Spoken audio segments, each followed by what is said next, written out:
Hello everyone, welcome to my channel. तो आज हम वर्णमाला का कॉन्सेप्ट क्लियर करेंगे।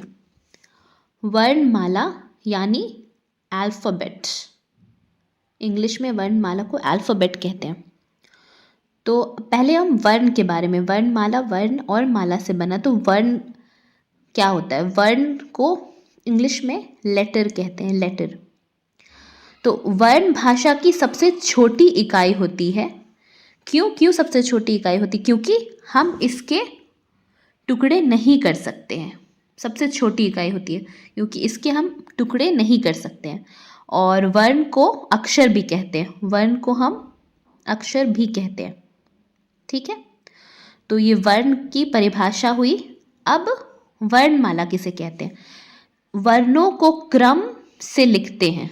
ठीक है, जब हम वर्णों को क्रम यानी कि ऑर्डर, वर्णों को क्रम मीन्स ऑर्डर में लिखते हैं, तब उनका समूह वर्णमाला कहलाता है। उनका समूह मीन्स उनका ग्रुप वर्णमाला कहलाता है। अब वर्णमाला कितने प्रकार के होते हैं? वर्णमाला में 2 प्रकार के वर्ण होते हैं।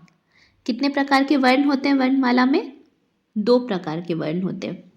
पहला क्या है? पहला है स्वर यानी वोवेल। इंग्लिश में स्वर को वोवेल कहते हैं, तो मीन्स वोवेल ही हिंदी में स्वर कहलाता है।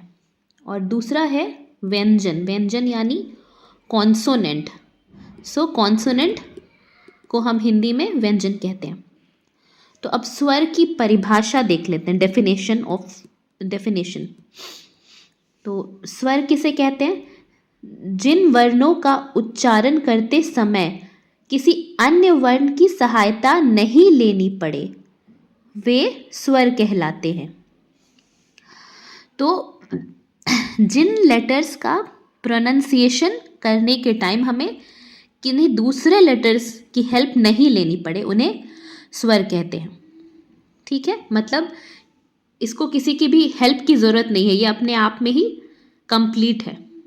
जैसे कि उदाहरण क्या है? एग्जाम्पल, स्वर के एग्जाम्पल्स क्या क्या है? स्वर में कौन कौन से वर्ण आते हैं? अ, आ, छोटी ई, बड़ी ई, छोटा ऊ, बड़ा ऊ, री, ए, ओ, अंग, आहा। तो ये सारे अक्षर ये स्वर कहलाते हैं। अब हम व्यंजन देख लेते हैं। व्यंजन किसे कहते हैं? जिन वर्णों का उच्चारण करते समय स्वर की सहायता लेनी पड़े, वे व्यंजन कहलाते हैं। तो जिन लेटर्स के प्रोनाउंसिएशन के टाइम हमें स्वर की हेल्प लेनी पड़े, तो उन्हें व्यंजन कहते हैं। तो व्यंजन कौन कौन से होते हैं देख लेते हैं।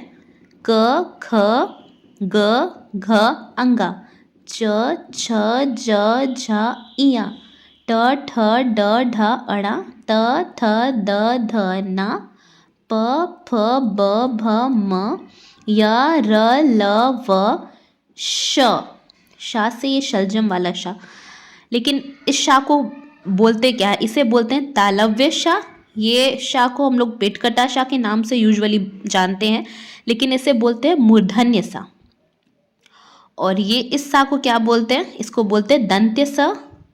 ह, अक्ष, त्र, ज्ञा और श्र भी व्यंजन में इंक्लूड होता है।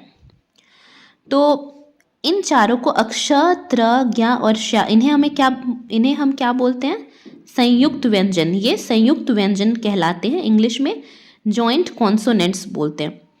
तो संयुक्त व्यंजन ये क्यों कहलाते हैं? क्योंकि ये 2 व्यंजनों से बने हैं। जैसे कि ये सारे एक सिंगल व्यंजन है, लेकिन जो संयुक्त व्यंजन है ये 2 व्यंजनों के मेल से बने, मीन्स जॉइंट, 2 व्यंजनों को जॉइन किया गया, उसी से ये टर्म जॉइंट आया। तो इसीलिए इन्हें हम संयुक्त व्यंजन कहते हैं।